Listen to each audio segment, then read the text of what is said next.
Reels वाली बहू। प्रज्ञा को रील्स बनाने का बड़ा ही क्रेज है और वो दिन भर रील्स बनाती रहती है।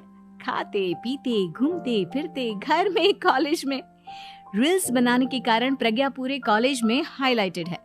जहां उसकी रील्स सभी को पसंद आते हैं, वहीं मनीषा चिंता में डूबी रहती है। एक रोज जब खाते हुए प्रज्ञा रील्स बना रही होती है, तब मनीषा कहती है, एक मिनट भी चैन नहीं है इस लड़की को। ये नहीं कि खाना तो आराम से खा ले, लेकिन नहीं, अरे थोड़ी देर रील्स नहीं बनाओगी तो आसमान नहीं टूट पड़ेगा। अरे मम्मी, इसी को तो कहते हैं डिटर्मिनेशन। तुम नहीं समझोगी ये सब। हे भगवान, इस लड़की को सद्बुद्धि दे। जब देखो तब टेढ़ा बाका मुंह बनाती रहती है। मनीषा की बात का प्रज्ञा पर जरा भी असर नहीं होता और वो खाते खाते रील्स बनाती रहती है। दिन बीतने लगते हैं और देखते देखते प्रज्ञा का कॉलेज भी खत्म हो जाता है। आए दिन कोई ना कोई मनीषा को प्रज्ञा की शादी करवाने का सुझाव दे जाता है। सब ठीक ही कहते हैं, प्रज्ञा की शादी कर देनी चाहिए। अपने घर के काम काज में व्यस्त हो जाएगी तो खुद ही ये रील्स और नाच गाना बंद हो जाएगा। मनीषा और प्रेम प्रज्ञा के लिए एक अच्छा लड़का ढूंढने लगते हैं और तभी विकी का रिश्ता प्रज्ञा के लिए आता है, जिसने प्रज्ञा को उसकी रील्स देखकर पसंद कर लिया था। अगले दिन विकी अपने माता पिता के साथ प्रज्ञा के घर पहुंच जाता है और प्रज्ञा साड़ी पहने हाथों में चाय की ट्रे लिए उनके सामने आती है। जब विकी को पसंद है तो हमें भी बहू पसंद है। बहन जी, आप बारात की तैयारी कीजिए। एक बार लड़का लड़की अकेले में बात कर ले तो अच्छा रहेगा। हाँ हाँ, क्यों नहीं। मनीषा विकी को प्रज्ञा के कमरे में भेजती है, जहां प्रज्ञा पहले से ही रील्स बना रही होती है। तभी विकी कहता है, आ गए आपके साजन जी। हमारे साथ ये रील्स कंप्लीट करती तो और भी अच्छा रहता। अच्छा जी, अब आ ही गए हैं तो बना ही लेती हूँ आपके साथ। दोनों मिलकर रील्स बनाते हैं। जब वी मीट और तुरंत पोस्ट भी कर देते हैं। फिर विकी कहता है, जब आप साड़ी में चाय लेकर आई तब मुझे लगा कि कहीं मैं गलत घर में तो नहीं आ गया। अब सही है।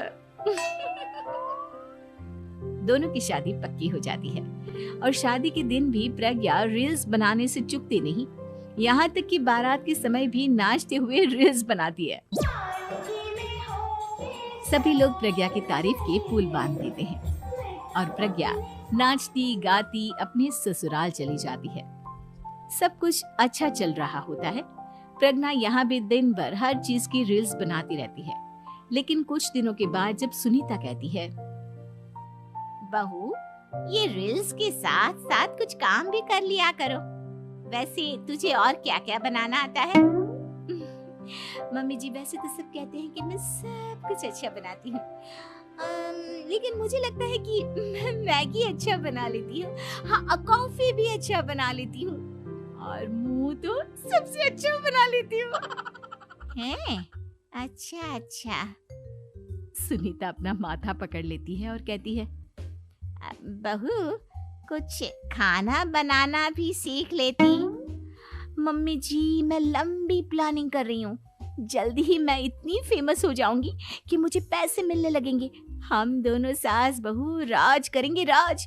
नौकर काम करेंगी और लोगों की तो लाइन लगेगी हमसे मिलने के लिए।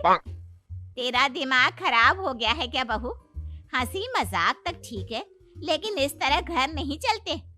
जितना जल्दी हो इस घर के तौर तरीकों को सीख लो। प्रज्ञा मुंह घुमाकर चली जाती है और तुरंत उसी वक्त एक रील बनाती है। ये देख सुनीता का गुस्सा 7वें आसमान पर चला जाता है और विकी के घर आती ही सुनीता उसे सब कुछ बताती है। विकी भी अब प्रज्ञा की इन हरकतों से परेशान हो जाता है। तुम टेंशन मत लो मम्मा, मैं देख लूंगा। विकी कमरे में जाता है तो देखता है कि प्रज्ञा रील्स बना रही है। विकी बड़े ही प्यार से प्रज्ञा से कहता है, प्रज्ञा, इन सब के लिए मैं तुम्हें मना नहीं कर रहा हूँ, लेकिन फिर भी हर वक्त तो ये अच्छा नहीं लगता ना। समझने की कोशिश करो, मुझे भी तुम्हारा थोड़ा वक्त चाहिए।